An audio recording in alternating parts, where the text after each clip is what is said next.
Professor Americus Reed, the world's leading brand identity theorist, has edited a cutting-edge piece of research with Professor Mark Forehand that delves into the origins and consequences of identity loyalty that spans nearly every consumer marketing subdomain.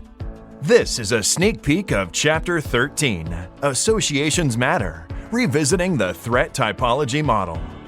In this chapter, the authors explore types of identity threats and offer a framework for understanding why, when, and how threats differ.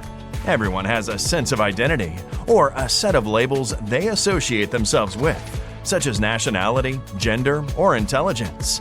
These associations can be threatened in multiple ways. For instance, you could hear bad things about your home country, or you could be told you are a poor representative of it. Specifically, some threats result in behaviors that seek to verify an identity.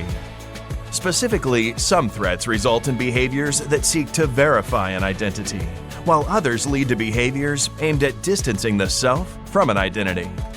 The main idea in this chapter, understanding nuances of identity threat, builds from prior studies in consumer research that approach identity threat in many ways. The authors present an updated model of identity threat, the Threat Typology Model, which conceptualizes threats by the specific associations they target. The Threat Typology Model presents three broad categories of threat: identity valence threat, identity strength threat, and self-esteem threat, and offers predictions for whether a threat will result in behavior that approaches or avoids the focal identity. This chapter is important because brands invest millions of dollars to cultivate and reinforce customers' brand affiliation.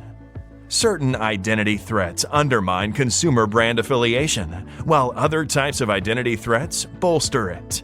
For example, a marketer might anticipate that using a female spokesperson will increase consumer brand affiliation. However, research finds that if a female spokesperson represents a technology product, negative stereotypes about women and technology are activated, resulting in decreased customer interest. The authors also suggest that there are times when brands would benefit from the counterintuitive approach of making customers feel less secure in their connection to a brand. Thus, marketing managers add value to their firms by understanding consumer behaviors in response to threats. With 30 additional chapters, this handbook establishes a comprehensive and state-of-the-art treatment of identity and marketing.